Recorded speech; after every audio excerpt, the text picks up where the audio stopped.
pandemic has caused a lot of Arizona parents to take a look at their children's education a whole new way, and some families are turning to microschools. And tell us more is CEO and founder of Prenda, Kelly Smith. Hi, Kelly. Hi, Brad. How you doing? Doing well. Thanks for having me. So, all right, first of all, tell me a little history about Prenda, because it just hasn't popped up like microschools have been popping up, have they? Correct. So we started a microschool, I did, in my house in January of 2018. So this was a few years ago. My own son was in there and some other kids from the neighborhood. It's basically me and 7 kids around my kitchen table, and we were able to do learning in a way that was all about just helping kids love learning and be good at it. There's a lot of collaboration, a lot of individual work at your own pace, and it became this environment that was just really awesome. It was fun, supportive, and kids were making huge gains. I love it. So it's not like homeschooling, is it? It's a little different. Homeschooling is more where the parents just teach their own kids. Right. You were actually bringing other kids in. Yeah, the group is really important. So we have groups between 5 and 10 students, similar in age.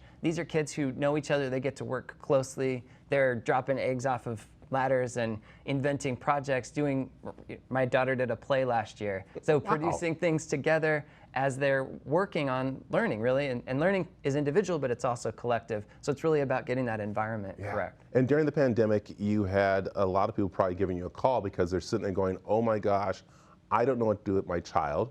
Really, school's not going on, but I want them to continue learning and stuff.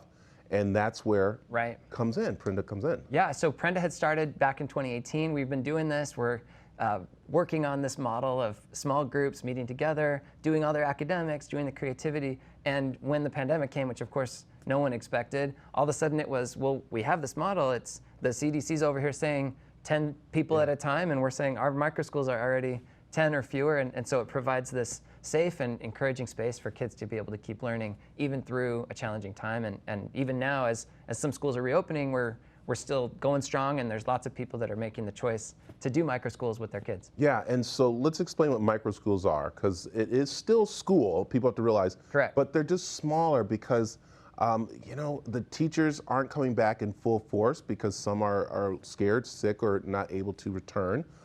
Because of their own taking care of kids because of the schools and stuff. Right. So this is where these microschools pop up, right? Yeah, a microschool is really a community phenomenon. So you'll have a group of people coming together saying, we want these things different for our children. So even without a pandemic, there's things like, I want my child to be able to move at their own pace. I need to help them fulfill academic gaps, things that were missing from before. Or even just, I want to see the love of learning rekindled in these kids. I want to see them show up at school happy to be there and ready to dive in. So to put all that together in a microschool model, this is something that lots of parents have found to be a viable and helpful option for their kids. Yeah, and I'm not knocking the school system, but I feel the school system moves a little bit slower than what our kids have been developing with their minds and stuff.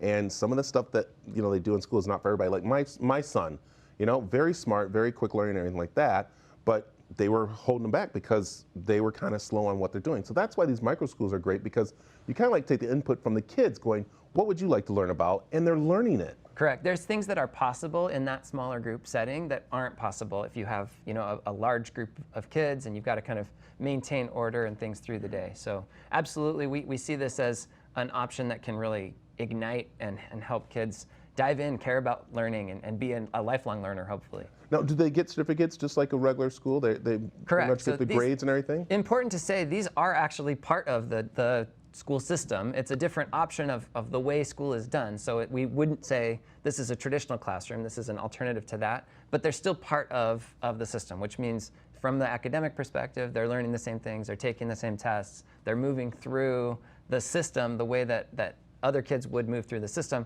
but they're doing it in an environment that looks and feels different. Yeah. What's the ages? What's the grades, I guess? Yeah, kindergarten through 8th grade is what Prenda does. Perfect. And then they help move on to either going to another micro high school kind of, or? Yeah, so a lot of them will go back into either like a large kind of school district, high school. We have some that take a more, an online school route. We have kids that are doing versions where they're almost done with college by the time they're done with high school, that type of thing. But some of them that are saying, I just want to be, I want to be in sports and I want to be in music and jump into the community high school as well. So I like that. That means that 8th grade graduation is pretty small, which is nice too. Right. Not a lot of food you have to do for everybody. And stuff.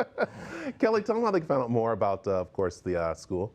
Yeah, Prenda.com, check it out, and we're always looking. So whether you're a parent thinking about maybe this model would work well for my child, or you might be a person who could open a microschool and start one yourself. And so we call this a learning guide. This is a critical role of an adult in the community that can step up and provide that caring, mentoring connection for kids. We support you with curriculum and academic support, but to be that, Prenda.com, check it out, and play a role in education. Be part of this for your children and others in the community. I like it. Do you guys have lunch, ladies? Can I be one of the lunch people there? We can work that out, Brad. Yeah. All right, thank you, Kelly. And we'll have more information on aztv.com. So, all right, stick around. We got more Arizona Daily Next after this.